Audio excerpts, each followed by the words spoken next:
Epstein records for any reference to President Trump? Again, you are citing reporting that I think is baseless. We conducted an investigation of the Epstein case files pursuant to the direction of the President of the administration to provide all credible information, and we are working with Congress pursuant to a congressional subpoena to turn over all the documents we can. All individuals. Who at DOJ and FBI was responsible for its drafting and conclusions? Many individuals at the Department of Justice and the FBI are responsible. There was no lead person? The Attorney General leads the Department of Justice, and I lead the FBI. So the Attorney General, approximately 40 officials have been asked to sit for a polygraph during your administration, and several have been asked whether they have ever made negative comments about you. Director Patel, FBI agents pledge their loyalty to the Constitution of the United States, not you personally. What is the basis for requiring polygraph exams of your workforce and asking them if they've made negative comments about you? I don't know what reports you're referring to, Ranking Member, and I reject any reporting that has false information in it, so I'm not going to respond to that. As far as polygraphs go, generally they are always and always have been utilized at the FBI to track down those that leak sensitive information and have unauthorized disclosures to the media, and we will continue to use them to ensure the integrity of the FBI. As Americans, congressional oversight matters because federal officials are ultimately accountable to the public. During this hearing, Senator Dick Durbin questioned FBI Director Kash Patel about several important issues involving the FBI, the Department of Justice, and ongoing investigations. One of the first major topics was the handling of the Jeffrey Epstein records. Durbin questioned Patel about whether the FBI had searched the records for references to President Donald Trump and asked who was responsible for the review and its conclusions. Patel rejected what he described as unsupported reporting. He said the FBI had conducted its review under the direction of the administration and was working with Congress to provide documents that could legally be released. When Durbin asked who specifically was responsible for the conclusions, Patel said that many people at the Department of Justice and FBI were involved, rather than identifying one individual as the lead. The questioning then moved to FBI employees and polygraph examinations.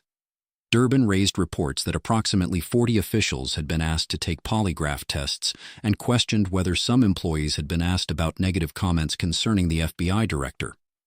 Patel responded that polygraphs have historically been used by the FBI in efforts to identify unauthorized disclosures of sensitive information.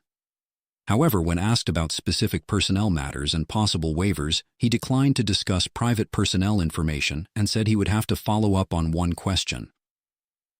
Another important part of the hearing involved the January 6th pipe bomb investigation. Durbin asked Patel about statements made by FBI Deputy Director Dan Bongino concerning the pipe bombs found near the Democratic and Republican National Committee headquarters. Patel did not provide investigative details, explaining that the case remained ongoing. He said he had evidence that he would provide when he was able to do so. That distinction is important.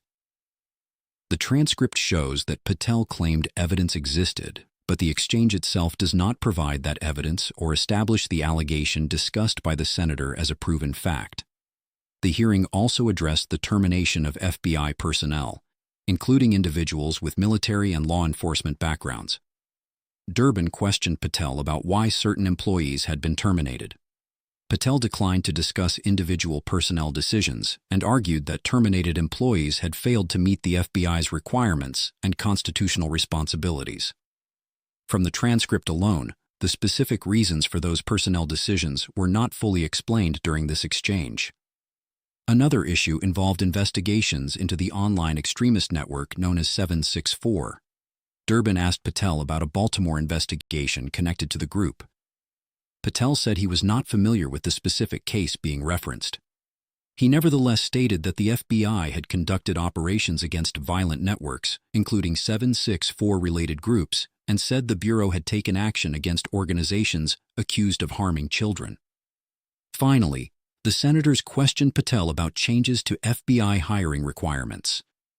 Patel disputed the suggestion that the FBI was simply lowering its standards. He explained that the Bureau was creating a pathway, allowing experienced law enforcement personnel from agencies such as the DEA, ATF, U.S. Marshals Service, and Secret Service to enter the FBI through a bridge program.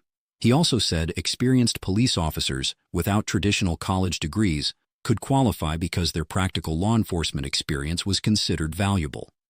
So the central question is not simply whether requirements changed. The more important question is whether the new pathway maintains the same level of professional training, judgment, and accountability expected from federal agents.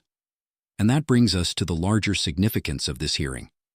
There were serious questions about classified records, personnel decisions, ongoing investigations, FBI procedures, and accountability. But it is important for the public to separate what was established during the hearing from what remains unanswered. The transcript does not prove that every allegation raised by Senator Durbin was correct. It also does not prove that every response from Director Patel resolved the concerns being raised. What it does show is a direct confrontation between congressional oversight and the leadership of one of America's most powerful federal law enforcement agencies. For Americans, that distinction matters. The purpose of congressional hearings is not simply to produce dramatic exchanges. It is to ask questions, examine the actions of government officials, and determine whether federal institutions are operating within the law and serving the public. And when important questions remain unanswered, the appropriate response is provide any individual with a waiver so they can remain employed after they receive disqualifying alerts on their polygraphs. I'll have to get back to you. You don't remember that? No, sir. My priority is protecting the American public, not getting into the weeds of polygraphs. And to have a decent memory when you come before a committee.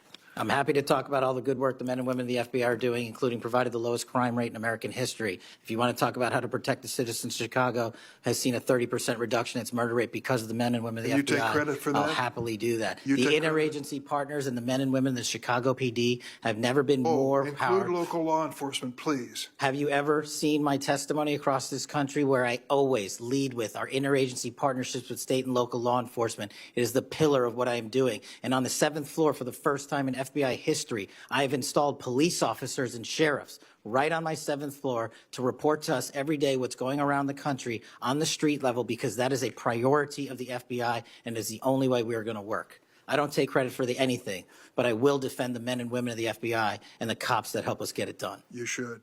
You just watched Director Patel respond to polygraph questions with a statistical detour. Ask yourself, does an official respond